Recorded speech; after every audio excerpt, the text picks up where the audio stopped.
Hello, everyone. It is Sunday, the 26th of April, day 45 in our quarantine due to the COVID-19.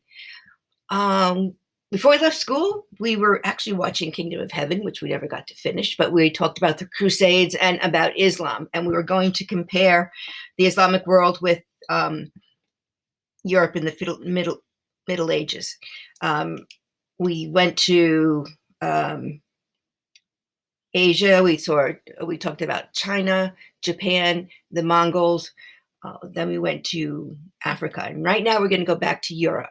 Just going to review with you a little bit about what was going on with feudalism and manorialism, and then we'll start the commercial revolution. If I can get my mouse to actually work, and I don't understand why. Okay, there it goes. All right, I just want to give you just a little bit of a reminder when you write the notes, please put the cursor in the middle of the two red asterisks. In order for it to be graded, your answers must be written in red. To have pages of all black takes a long time to grade them and make sure you got them right. This note sheet is going to be worth 50 points on a quiz, so please, you need to do that. Okay, so what is the historical context in feudal Western Europe? So when the commercial revolution happens, what is going on in Europe or the world? So we're going to talk about Europe. I'm going to remind you about feudalism and manorialism. Feudalism is a political system that happens during this time. It's a loosely organized system of government in which local lords govern their lands but owed military service and other support to a greater lord. We talked about feudalism in Europe. We also talked about it in China, even though it was an autocracy. And we talked about it in Japan. The big difference between the Japanese feudalism and European feudalism is that Japanese feudalism was centralized. European feudalism is decentralized. If you look at this little graphic here, you can see that you've got the king here. And this is what's going to start to happen. We're going to start getting kings shortly in this chapter. So the king's going to own the land. He's going to give the land to his vassals. The vassals are going to agree to give an army to the king. The vassals and nobles would give land to professional soldiers or warriors. In return, these knights would give allegiance to the lord and to the king. And ultimately, the peasants, they got some land, they paid rent, they got permission to farm land, I should say. They were given food, they were given protection, they were given shelter. And some people, like the artisans, would be paying rent. So that's the way it's set up. But that gives you kings and nobles. Manorialism is the economic system about that, and that everybody that's living there, it's all structured about the lord's manor or the estate, and that the manor is self-sufficient and able to provide the people with everything that they need. Sure, once or twice are things that they can't have, and they would have traveling sales merchants that would come around, and you'd buy maybe a cloth that you couldn't make there with the coloring, but for the most part, everything you needed to survive, you were able to be provided for on the manor. And here's a good example of the manor. You can see they chose near a river because they needed the water since the Neolithic agricultural revolution happened. You've got the manor home right here. This one looks like it's not hugely tremendous. It does have a little turret there. It's probably been around for several hundred years. You've got the church, which was always important. And then you have where the peasants started to live. And over here, you could see across the bridge, looks like this is where the shops are going to be. And everything they needed would be grown in this surrounding area. If you notice here, you've got 4 fields.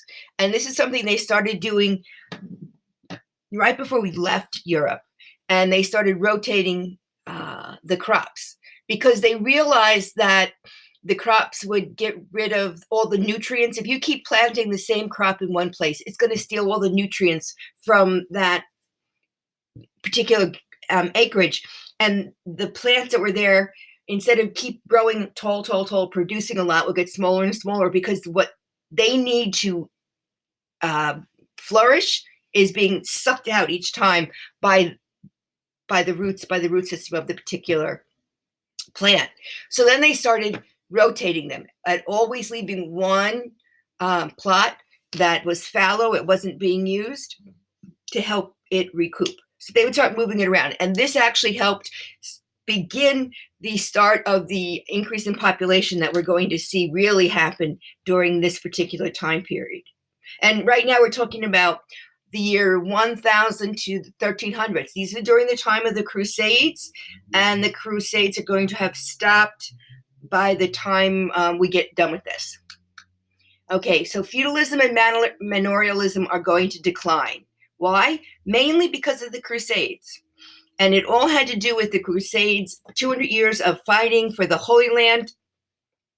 And a couple of things are going to come out of it. First off, they didn't win. The Christians that went over to the Holy Land to take it from the Muslims didn't happen. Only once in all the fighting. People were going back and forth. Well, the men were going over and then coming back to Europe and bringing with them ideas and foods and colors of material and so forth that they had seen. And we mentioned a little bit this as we were watching Kingdom of Heaven, how beautiful the coloring was. And they would bring that back. And so there was a lot of cultural diffusion going on. But before they could go, the lords needed currency for purchases. They needed, if they're going to be going on a crusade, they had to have a group of knights with them. They had to have, again, remember, we watched Kingdom of Heaven. Jeffrey was coming back and he had that small group, but he went there with a couple of people. So he had, you have your lords that are going, have to bring a squire with them to help care for the armor and the horses and like manage the little group that they went through. And they needed money for that. They couldn't pay for that with, oh, let me give you the crops from 2 weeks from now when my peasants finally start finishing the harvesting. So eventually what's going to happen is the peasants that are working on the farms, they're going to start letting them work towards buying that land and paying rent. And this gives the Lord the income, the currency they need. It also is going to lead to an increase in trade. The returning crusaders now are going to bring back new products and ideas, which is going to lead to an increase in trade and stories of life beyond the walls of the manor. Eventually, once we get into the 1400s, we're going to get into the later part of the 1400s, we're going to get into the age of exploration. It's like, until they left, think about it. You know, we're like quarantined now. Who do we really see? We don't see a lot of people. We might go down to the grocery store. If your parents are essential workers, they're going out to work, but you yourself, you're so hardly seeing anybody. Maybe you look over the fence in your neighborhood, or you walk your dog in your neighborhood. Life, think about it. Back then, life was like this. You went to the merchants. Every once in a while, you got what you needed from there. You maybe walked around your woods in the area there. You did some farming. It was very, very simple. But your life was basically those couple of blocks that the land was on. When they came back from the crusade, when the Crusaders came back, they brought cool stories about everything that they had seen, new different kinds of people, new traditions, new cultures, new ideas, new music. The clothing they brought back, they were wearing different clothing. Everything was different. And so they got excited about what was possibly to be seen beyond their small little plots of land. The 200 years of the fighting and not regaining control of the Holy Land, during this time, the power of the monarchs increased and the power of the popes decreased. That we're going to see. There's going to be a couple other things that are going to be happening in this particular chapter 13 that's going to help the popes' power decrease, including the Black Plague, which is coming, and we're going to see a little bit of a similarity between that and the coronavirus experience that we're going through now. Okay, the population, due to the Second Agricultural Revolution, when they changed some of the way they were doing things, including the crop rotation, population really increases. As I said before, between 1000 and 1300, it's going to the population of Europe is going to almost double. So it increased at such a fast speed, the manor can no longer provide everything that it needs. It's no longer self-sufficient. They need more and more stuff from outside. People are going to have to make it. People are going to have to get it. And this is going to lead to an increase in trade and in products. And all leads to the commercial revolution. Commercial revolution, think of the two words. You've got the word commercial, which means business. Think about the commercials you see on TV and that you don't want to watch, but now you're watching. Business commercials, business and commercials. Revolution is a change. Neolithic revolution, any of that, all a change. In this case, this revolution is not a violent, there's no blood being shed. It's a different way of doing business. And it's a turning point because we're going to have a new economic system that's going to come into play. We're going to end feudalism. Is going to end and die out. Feudalism being that period with the manors being able to support it, with the lords, everybody owing allegiance that I just went through. And we're going to get these kings that are going to start to become very, very powerful. And we're going to get a structure that they haven't seen in Europe since 470, in Western Europe, since 479 with the collapse of the Roman Empire. Okay, and here's just an example of what's going to happen. You see the merchants here. This is a little bit later on in the commercial revolution, but you could see, and this guy was so cute because look at the boots all the way up there, and you got shoes, making cloth here. So this is a little marketplace.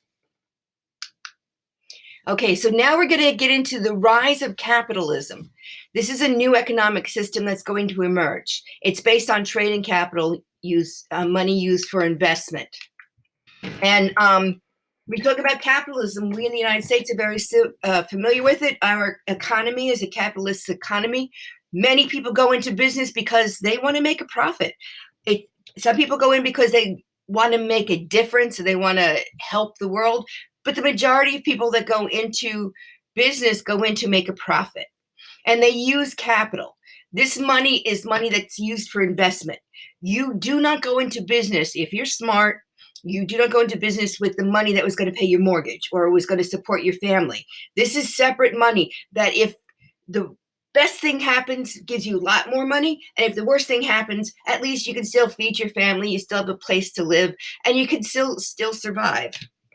So that's what the capital is. Money used for investment, not the money that's used for your everyday living. The demand for product is going to come about, which leads to a rise of profits and a rise of prices, which leads to profit for traders. The demand goes up and they don't have a whole overwhelming amount of it. It's the old supply and demand. Think of Kristoff trying to sell ice in Arendelle when Elsa had frozen it up. Who wanted the ice? But when he went into Olaf's store, he wanted to get winter stuff, and there weren't a lot of it. And so the Olaf sold it to him for a lot of money, and therefore he only came out. He didn't buy the carrots that Sven needed. Okay. Now, again, if demand decreases, the traders lose money. So if everybody wants, let's go back to Kristoff. He was selling ice, making lots of money. Then there was ice out in the backyard. You didn't need ice. So he was losing money. So that's all supply and demand. The early capitalists created ways to create wealth. And they also had to make some changes.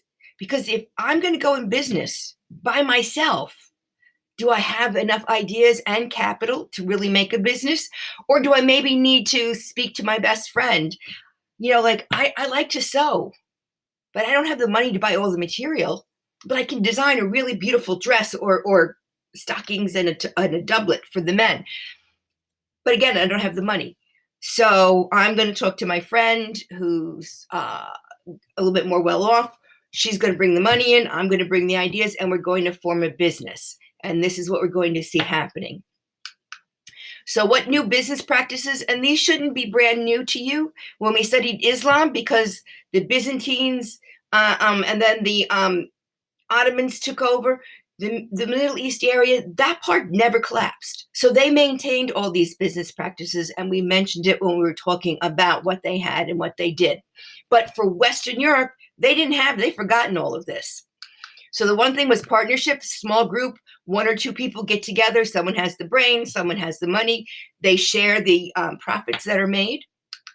You have a joint stock companies. These are going to be coming later on. Now I want to sell my supplies. I want to sell these beautiful dresses and pieces of clothing that I'm making. I want to sell it to Spain. Well, I live in England. How do I get there? I need a ship. In order to get a ship, I need a lot more money. So that's when they get more people working with them. And these are the joint stock companies. They're going to invest in the ships themselves, not in the stuff that goes in the ships it's going to be sold, but in the ships themselves. And they're going to make profit. However, it's going to be dangerous too.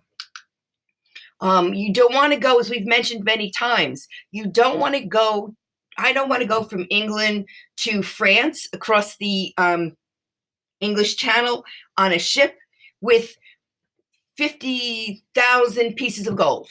Don't want to do it. It's dangerous. I could lose it all, literally. It could fall off if we have a shipwreck, it's gone. If I get robbed, it's gone. Coins, very, very loud, jingling, jangling, very big and bulky. You couldn't hide it, so they were easily robbed. So they came up with these bills of exchange, which were pretty much like credit cards, but on paper. So I'm leaving London and I'm going to Paris. The banker in London has my 50,000 pieces of gold. Gives me a piece of paper with his partner in France, and I go to that bank in Paris, and they give me 50,000 pieces of gold that I can go shopping and doing what I need to do to get the supplies I need to get in Paris. And let's say I only use 30,000 pieces of gold. I go back with the change, I put it in there. He gives me a piece of paper that says I'm 20,000 pieces of gold. I go back on the ship. I go back to my banker in London, and I have 20,000. Bankers had mercenaries that work with them to guard the monies that are being exchanged. The average person didn't want to spend time on that. The other thing we had was insurance, and that's going to reduce the business risks. First, they would start off with the insurance. In the beginning, in the towns, these buildings were being built with wood, and if there's a fire, you're going to lose everything. And not only that, it would spread from one to another. Eventually, it's going to go back to, as I mentioned before, a ship sinking. If you had insurance on it, then you would be able to recoup those losses. And insurance, you think, well, if there's a ship, it's a lot of money. However, think about cars. We're all driving cars. How many people do you know that actually has a car accident in which they're going to get the money back that they've been paying into an insurance company? We have two cars that we use, one that we haven't sold yet, so we're hanging on to it, which we have to pay insurance on it. But we've been paying, and luckily, we haven't had to use it. In all my years of driving, I totaled my car once, and that was because it was that day that we had that freak ice storm, or I should say that it rained when it was so bitter cold that the roads froze, and they were basically sheets of ice, and my car did 2 360s, slammed backwards into a tree. Luckily, I didn't get hurt, but it totaled my car. Kind of scrunched it so nothing would work. So I had to get, and I got about $11,000 from my insurance company, and I bought another secondhand car. But I had the insurance for it, and you think that's because we've been paying it for all those years and haven't used it. Fire insurance, health insurance, till we got into this little pandemic here, most people didn't use their health insurance. Younger people are healthy, but you still have health insurance. So you're paying just in the chance that or something happens. You break a leg, you end up needing your appendix out, something very rare. And your insurance will help pay those, pay for the hospital bills to a portion, depending upon what kind of insurance you have. Today, I have insurance on my dog. Chloe had surgery the second week of the quarantine, and it cost about, I think when Olin said it was done, it was about $3,500. And that's with the x-rays and the blood work and the anesthesia and the removal of everything. Luckily, I'm going to get about 80% of that back because I have insurance. And I haven't used insurance on her in a couple of years, but I've been paying $1,000 a year. So it's like almost like a forced saving. But they come up with this during this particular time period. Okay, guilds, not going to go into a lot with because we really did talk about them earlier. We also talked about them when we were talking about Golden Age of Islam. The guilds are the people that worked in a certain area. I want to build a home. I'm going to go to 4 people. Let me pick. I'm going to go to Daniel, Hamad. I'm going to go to Dylan. And I'm going to go to Rajwan. So I'm going to go to you 4. And you all say you can build houses, but how do I know that you can all build houses? How do I know that I'm not going to pick Daniel who builds a house and it falls apart? Well, because I would go to a guild and I would say, yo, guilds, who should I go to? And they would say to me, well, who are you going to look at? Those 4? 2 of them are good. Here's another 2 that you want to add to it. So they would say that they're going to basically promise that the quality of whatever goods we're getting from a particular guild man would be good. It would be worth it.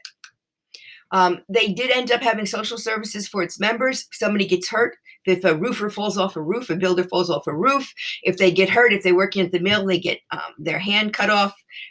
They start to provide social services for its members, especially when they start to get a little older. They regulate the hours of work and the price of goods. If I say to you, okay, you're going to build a fence for me, and I'm going to give you $1,000, and you tell me for that $1,000, I'm going to work 10 hours a day, and I'll have it done in a day and a half. Somebody else comes along and says he'll only charge me $800, but it's going to take 2 weeks. So I might go with that other guy because it's cheaper. But then again, if I really need it sooner, I'm going to have to go with the other one. But is it fair? Is it the way it should be good? Are the workers going to be kind of similar to what they're producing? So now they're going to regulate the hours of work and the prices. So the fencing may be $1,000 to $800. And they may say it's going to be done in 2 days or a week, not going to go 2 weeks. That would be crazy. And then you're going to still be able to pick between any of them who you really want. They're going to train new artisans. Anybody that's going into I'm going to be a mason. I'm going to go into the stonemasons guild, and I'm going to learn how to do it from day one. These are good stones to use. This is the not the weapons. I'm sorry. This is the wheels. This is the material that you're going to need, and we'll teach you. And it's a long, long, long, long time. Today, if you want to be a licensed electrician, a licensed plumber, you have to go to schooling, trade school. You have to work your way up in the guild or the union to where you could actually be by how skilled you are. If you look here, we've got the apprentice over here, and these are young guys. Parents pay for the training. They live with the master. This guy over here, they have to obey the master. They're going to train from 2 to 7 years. They can't get married because that would be distracting to what they're doing. And then when they train a certain part, they become a journeyman. And this guy is the one that's working, getting paid a salary. So that's actually good. He's getting paid money. This guy, the parents are paying for the training, so he's not getting any money. He's going to work 6 days a week. He needs to give a proof, like a capstone project, which some of you are going to be doing in 12th grade. And you're going to keep getting better and better. And eventually you could become a master trader and teach. And you might be the master will be the one that if a nobleman or a king is going to want to get something built, not going to go to the apprentice, journeyman, he's going to go to the master and have it all worked out. They set working conditions, covered health insurance, provided funeral expenses if you died, provided dowries for poor girls, which is really nice because those girls didn't have dowries, they weren't going to be able to get married. And then what were they going to be able to do? I'm sorry, I went too far.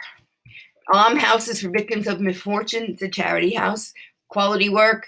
They watch the streets. They donated windows to the church to make the church beautiful. So all that's part of the craft guilds that were happening during this time period. Okay, social changes are going to come from this because the commercial revolution is going to change medieval society. Up until this point, we had two groups. We had the nobles, and we had everybody else, and they were all part of it. Now we're going to change it. So this is really important. So I got a star. I think I put a star on your note sheet. What's going to happen? The towns we're going to start to get towns. We mentioned before that the manor could no longer provide. People are going to start to move away and move into some towns. So the expansion of trade. What are we going to do? How much can I live agriculturally? It's going to make some changes. Maybe I'm going to go to the local town and I'm going to work there in a shop trying to make myself better. I don't like working sunrise to sunset, getting my hands dirty in a field. I want to do something a little bit more. So I'm going to move into a town and eventually into the city. And the growth of these towns and cities is called urbanization. If you look at the word urban is right there, urban environments. So expansion of trade plus increase in population leads to the growth of towns and then eventually to cities. So I want to show you an example of a town. So here's a town. You notice back here, here's the original manor, the castle. And these people used to just be in this particular area. Well, now they had to move closer. They've got the water here. You've got the shops over here. You've got some of the people living here, everything that they need. You've got 2 stories with stairways that go up. No toilets yet. You're still using a little chamber pot, as I mentioned before we left school. But these are probably the merchants that own this particular building down here. They probably lived above it. And you can see how these are smaller homes back here. They're probably the original homes, but you can see this is just a town. Oh, guess what? What do you think this is? Why do you think this particular building, looking at the windows? I hope you said church because it's absolutely correct. Okay, you can see this is a prosperous time. They're actually building here. And look, they're carrying a litter, these people with they just spilled the lady off into the water. Ladies over here washing their clothes in the river. Over here, this is going to be the mill, using water power to move the wheel around. And we mentioned that earlier in the year. So that's a town. Not big, but much bigger than just what the manor was. Now I'm going to show you, I'm going to take you to Inverness. Before we're going to do that, here is Inverness Castle in Inverness, Scotland. This is the River Ness here. And this is one of the places I actually went to see in July of 2019. Now I'm going to go to Google, I hope, Earth for a moment. Let's see.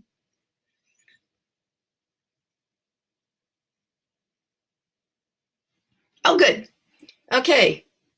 So, U.S. It's a cloudy day. Looking outside, yeah, it's been cloudy. This is where we are, Longwood High School, Long Island, New York. We're going to go traveling over to Inverness. So we're going to go east, crossing over. What is this big body of water? I hope you're all yelling at me, the Atlantic Ocean. Excellent. What continent is this? We just studied it. Africa, good. And what desert is this? Sahara, perfect. Okay, what body of water is this? North of Africa. Not the Black Sea, no. Mediterranean Sea. The Black Sea is over here, that amoeba-shaped sea. It's much smaller. This one, when we can, I got to move my face over there. If we go a little closer, I hope. Well, we're going to be able to see the boot. In this case, it's labeled. So you know that this is the Mediterranean Sea and this is Europe. All right, we're going to go up to the island of the UK, the island of Great Britain, all the way up north to the country of Scotland these days. I'm sorry. I'm going to get closer and closer to Scotland, all the way up to northern Scotland.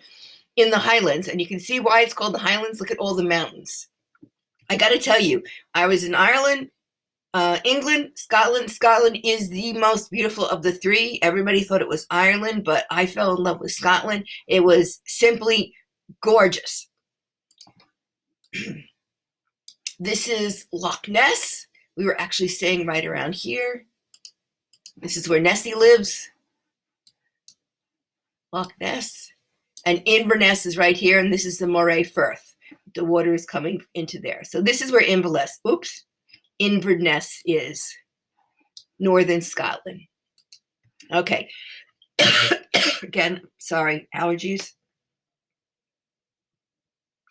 Okay, so this is Inverness Castle, and I'm really disappointed because originally we were going to be able to actually go into the castle. Let me go back. The other way. 1, 2, 3. Okay, into the castle, but now the castle is actually being used for all the offices for the business of running that particular area, and they're all in here.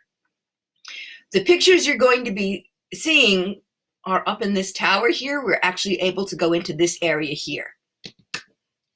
So I'm just going to show you, and you can see it's up on a slope. So it's up high where they always built the castles because you could see all around. And you can see right here, there's still a wall around. Okay, so this is us actually up at the top. This is my hubby here looking at landmarks there. You can see it was a dark, gloomy day. It had been raining. We have raincoats on. This is Inverness all around. So we're going to go turn you another thing a little bit closer. So this was the one I showed you before. And this is the one that we're on the other building, Inverness. Now we're going to be able to see they built here. These are homes. Across the river, these are the shops. There's a church. There's several churches in here. This is the mainland, and these are all shops. This is where the merchants would have been.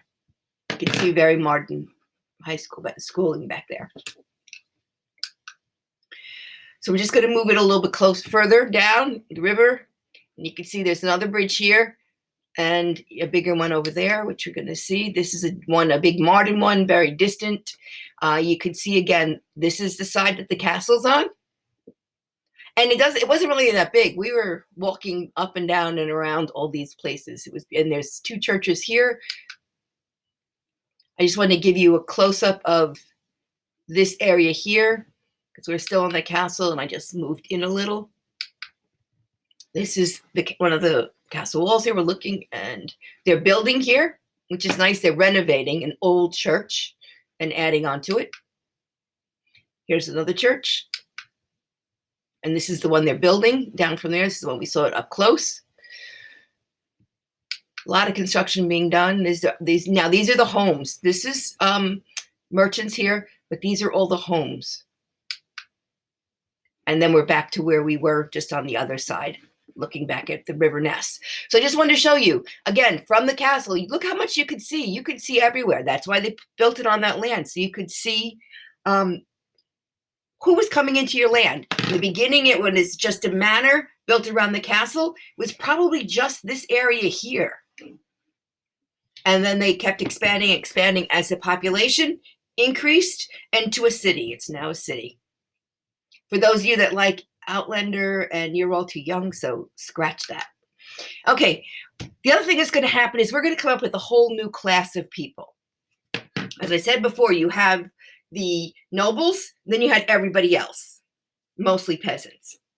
So now we're going to have the middle class. The middle class is, especially since these urban cities were going and based on trade. So it's a new class of merchants, traders, and artisans, and they're going to be called the middle class. They're going to become eventually rich and powerful because they have the money. They don't have the titles. The titles of lords, the nobles, have been in since 1066 in William the Conqueror. So we're going back to that particular time period. And the early Middle Ages, they're the ones that had the land. The merchants and the traders and the artisans are going to be the ones that actually worked and made money. And they have a house, and they're going to end up getting wealthy. In fact, they may even be wealthier than a nobleman. but they're not going to have the title that the nobleman has. This is going to lead to a little bit of stress and a little bit of resentment. The merchants are going to wish that they had the title because they're not going to be good enough because they have the money, they don't have the title. And the lords are going to say, well, who are you? I don't care if I don't have the money. I've had this title for 150 years. Who do you think you are? So it's going to be a lot of kind of rivalry and snobbishness is going to go on. So this is what we had before. We had the nobles and we had everybody else. Well, now it's going to change. We're going to put the nobles in and we're going to put the peasants in. And then in the middle, we're going to put the merchants, artisans, and traders.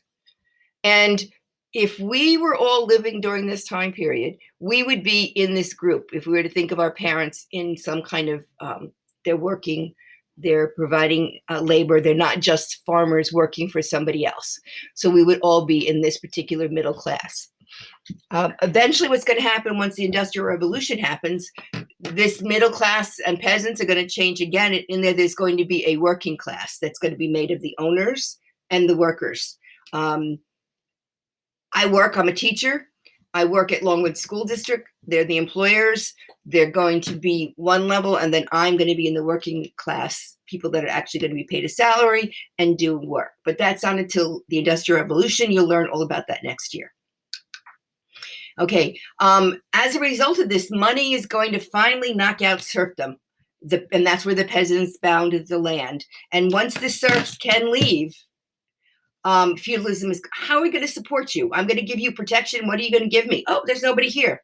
So that's where they're going to really combine with the Crusades. They're really going to start selling the land, parts of their land out, and working with currency instead of land being the most important thing.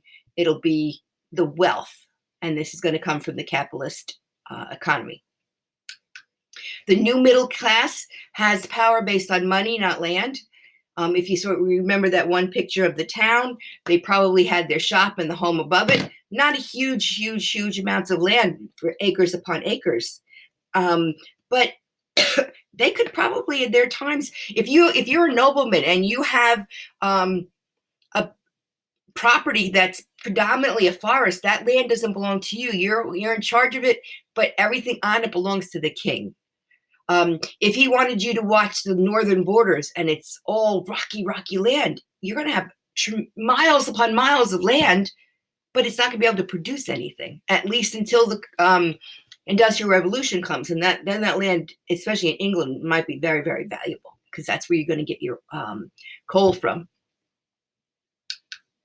Okay, here's just an article that had talked about the commercial revolution in medieval Europe, the causes of it, and I thought it was interesting. If you'd like to look at it, go right ahead.